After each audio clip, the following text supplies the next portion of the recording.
Assalamualaikum warahmatullahi wabarakatuh. Berjumpa lagi dengan saya Nailatul Iftinah dari Prodi KPI Komunikasi dan Penyiaran Islam.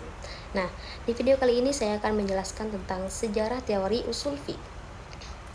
Nah, di sini ada 4 poin, yaitu sejarah prakodifikasi usul fiqh, sejarah kodifikasi usul fiqh, sejarah pasca kodifikasi usul fiqh, dan usul fiqh kontemporer.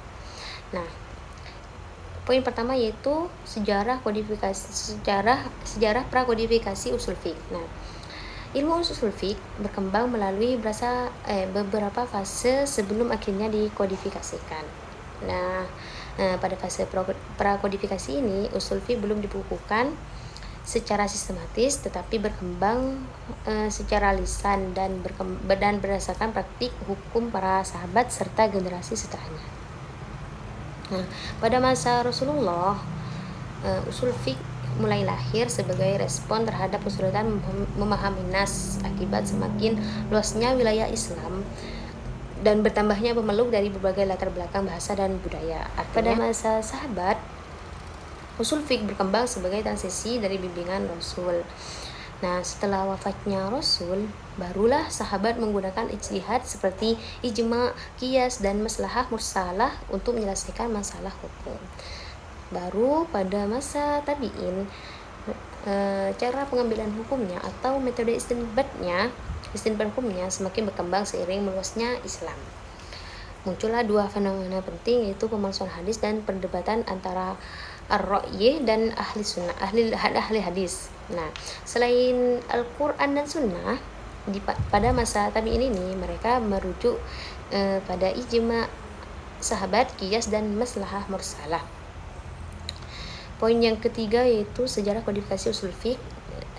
Nah, sejarah kodifikasi usul fiqh dimulai pada akhir abad kedua dan awal abad ketiga Hijriah dengan peran besar Imam Syafi'i.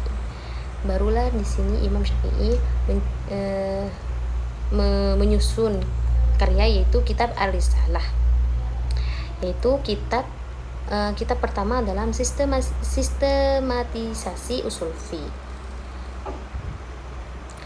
Nah, setelah sejarah kodifikasi usul fiqh mengalami 3 fase. Yang pertama, penguatan dan penyempurnaan, di mana metode lebih sistematis dan harmonisasi antara rasionalisme dan tekstualisme berkembang. Yang kedua yaitu interaksi dengan filsafat dan logika yang memperkaya analisis hukum tetapi juga memicu kritik. Yang ketiga yaitu stagnasi dan pengulangan, di mana inovasi melemah dan kajian lebih banyak berupa komentar tanpa perkembangan baru.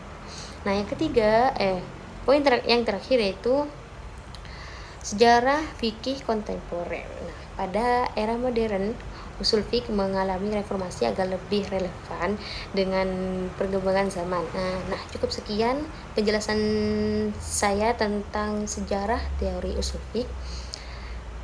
Sekian, terima kasih. Assalamualaikum warahmatullahi taala wabarakatuh. Ila liqa.